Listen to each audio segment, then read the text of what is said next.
Assalamu alaikum wa rahmatullahi wa barakatuhu, brothers and sisters. I am your host, Robert from Islam for Europeans. Please like and subscribe to the channel. So I wanted to give a recap of the of last week's interview that I had with the Muslim mum. First and foremost, Jazakallah khair for hosting me on the channel. It was a great opportunity. It is the biggest interview I've ever given. She has by far the most number of subscribers. I think 86,000 subscribers, and it was an opportunity to talk about a lot of the things that we talk about on Islam for Europeans, which I believe are very important when it relates to not just converts, but the whole Muslim community in the West and abroad in general. I think it went really well for the most part.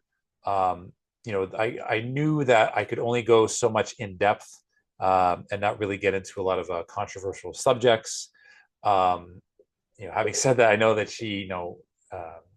they started off the bat, with trying to clear up misconceptions about what Islam for Europeans is about.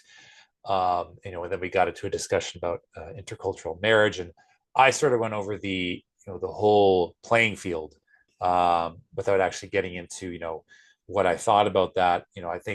I think that in some cases, converts, they're in a situation where they can only marry a born Muslim. That does happen. But I would say that for the most part, the majority of converts would be better off marrying other converts. Although it's not a blanket statement. There are situations in which convert and a born Muslim marriage can be successful. But I think it's more about the whole playing field that's more of the issue. Like I said before, converts do not have a Muslim family, a Muslim extended family. They have no history with Islam. They're people. There's only Muslim in their whole community and family often. So you have no one there to protect you, no one to vet for potential spouses that may be mismatches. That's my main critique, basically. But apart from that, I think I gave the best answer that I could, for a lot of these questions. And I think the feedback was very positive. Now the video itself, I think it got like 1,700 views. And what I wanted to talk about today is just kind of the situation with social media in 2025. We're dealing with a new age, and when it comes to social media, people have very short attention spans, especially those who are younger. And it's just the nature of the social media world. Like it used to be YouTube, where you have 30-minute, 40-minute long discussions. And then the youth moved to TikTok. On TikTok you got to get your message across in 30 seconds to a minute. So it's just the kind of this constant overflow of information. People don't have time to process like an hour-long interview. So I noticed this on my channel as well too. Whenever I post things about the latest scandal or the latest thing that garners a lot of attention, in the Muslim social media realm, like Andrew Tate or Sneako or Muhammad Hijab, those videos that I do will get way more views than strictly educational Islamic content.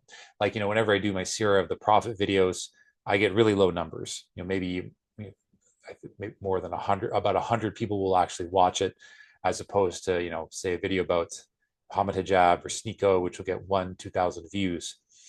So the interview itself I have with the Muslim mom, I got like 1,700 views. Now they posted a video a couple of days later, which is basically like a 6-minute snippet of our interview, which talked about Andrew Tate and what the Muslim community, or what we thought about Tate saying things about immigration and wanting Europe to be a Christian continent. And and again, they needed to. I think this is the nature of the business, and I'm not upset at Muslim at all. I think like I said, I was very, very happy to have the opportunity, and she needs to gain her subscribers as well. So it's totally understandable why they would make like a 5-6 minute clip just talking about Andrew Tate. I'm glad that I was able to give my 2 cents in that regard. And in fact, that 6-minute short clip is probably the video that I'm in that has the most views by far. I think it has like 23,000 views, right? So nothing wrong with that. Like I said, you have to post the most popular content so you can get more subscribers, along with Islamic and strictly educational content. Because both matter. I mean, there's good in both, but I think that you don't want to become overly dramatic, talking about these things all the time. But at the same time, if you just have strictly educational stuff, it's not really appealing to people all the time. Like it can, like people can like kind of accept that in small doses. And the comment section themselves. I mean, you know, the whole thing about Tate or anyone who converts to Islam is that the whole thing was we don't want to give them a pedestal. Don't want to draw attention to them. They just converted to Islam, and it's best if they disengage themselves from social media as much as possible.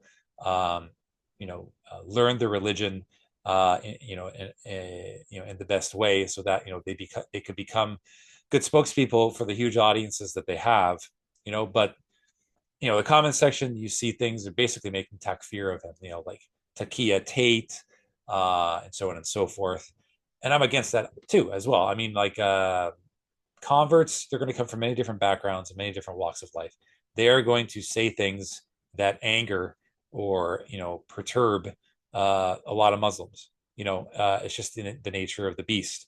I mean, a convert to Islam, as strong as they are, even if they pray 5 times a day, even if they fast during Ramadan, when they stub their toe or when they, get into an accident or if they drop something, they're not going to say Bismillah. We're going to usually say a string of F bombs, and that's, you know, not a piety issue. It's just, we grew up in Jahiliyyah, this, in ignorance for decades, and that doesn't go away overnight, you know. Um, so I do think that Brother Andrew should disengage from social media. He should just take classes and lessons on Islam and come back renewed.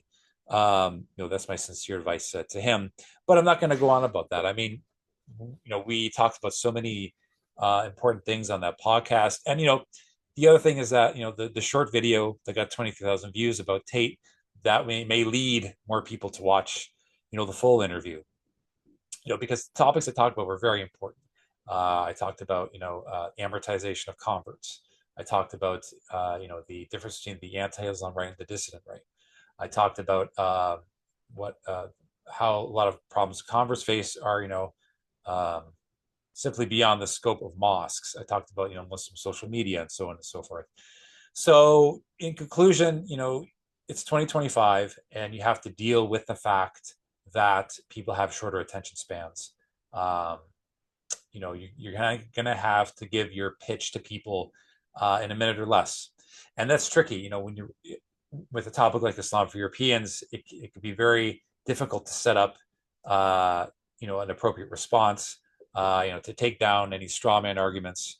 A lot of people don't have the attention spans for that, but you have to get used to it. And I think that, as I get more and more involved with my TikTok channel, I'm going to have to really work around how I'm going to pare down my arguments to make it digestible, to the common public. So, that's it for this short video.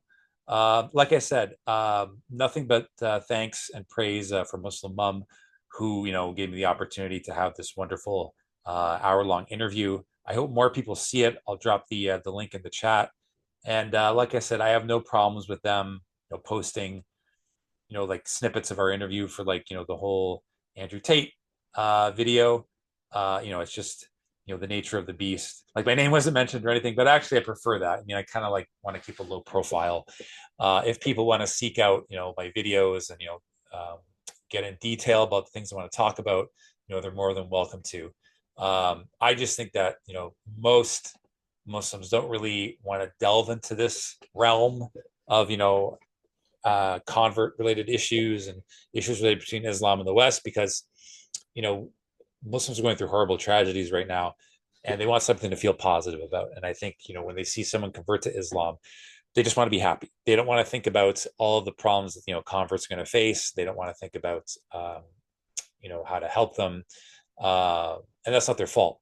And, I think part of constructing a good argument for, the Islam for Europeans model is that, you don't have to, with our model, since it's going to be self-sufficient, since, converts are going to be collectivizing based on shared culture and things like that, you don't have to worry about, taking care of these problems faced by converts. We can take care of it ourselves, which would be a much more financially leaner model. And, it won't have to draw as many resources from a Muslim community that's already extremely busy to begin with, and, already has donated a lot to, other causes across the globe. So that's my time for the day at Islam for Europeans. Let me know what you think in the chat. Please like and subscribe to the channel. I'm your host, Robert. Assalamu alaikum wa rahmatullahi wa barakatuh.